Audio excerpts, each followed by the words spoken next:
In the heart of history's trail, I meet a friend who tales a tale.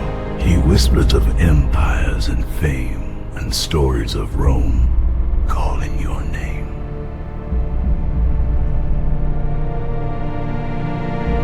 So gather round, folks, don't you tire, for ancient voices will inspire. Welcome to Roamin with the Romans, the podcast where we explore the wild and wacky world of ancient Rome. I'm Dave, your guide to the glorious and sometimes gruesome past. And I'm Julie, your co-pilot on this time-traveling adventure. Today, we're diving into something a bit grim but oh so fascinating, the Plague of Justinian. Ah, yes, the Plague of Justinian. Sounds like a killer party, doesn't it? Spoiler alert, it was more of a killer than a party. Picture it. The year is 541 AD. Justinian Wime is the emperor, and everything is just peachy until, bam, plague strikes. This was no ordinary plague.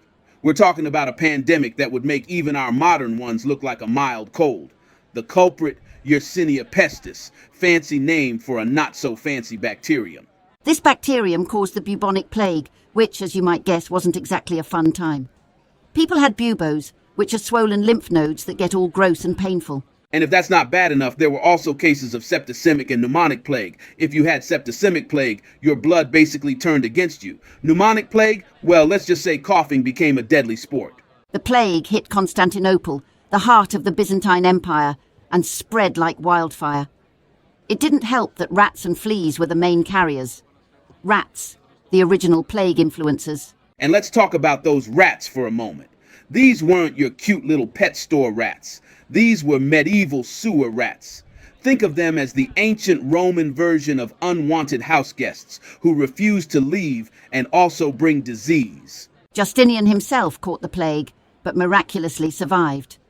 Talk about a tough emperor. Although, surviving a plague in ancient Rome probably meant your diet consisted of garlic, prayers, and sheer willpower. The death toll was staggering. Estimates suggest that up to 50 million people died over the course of the pandemic. That's like wiping out the population of a couple of small countries today. Or, your entire Instagram following if you're really popular. The economy tanked, the military was weakened, and the empire itself was left reeling. It was like the Great Recession, but with more rats and fewer bailouts. But let's not forget the impact on culture and society.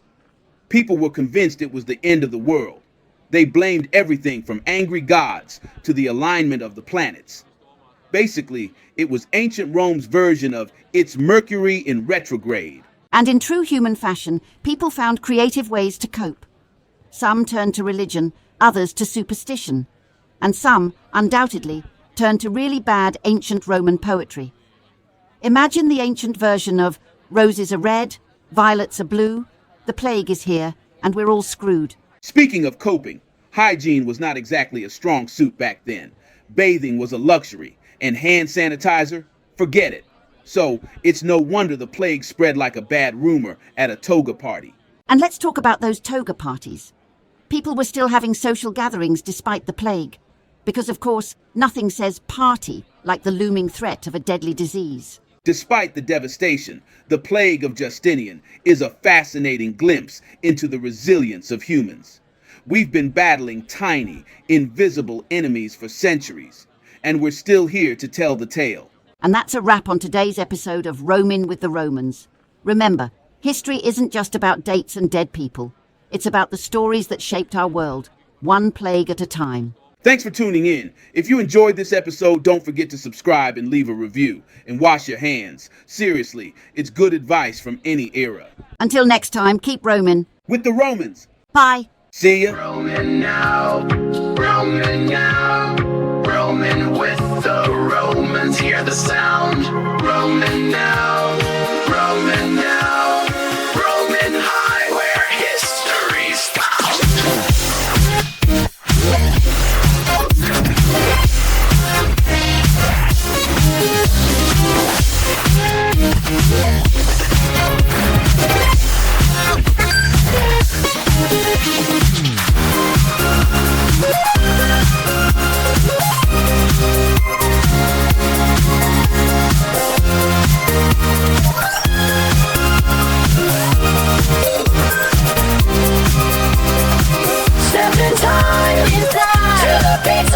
streets, through the Colosseums, echoes powers bright, then unwind, through the tales of Caesar's feet.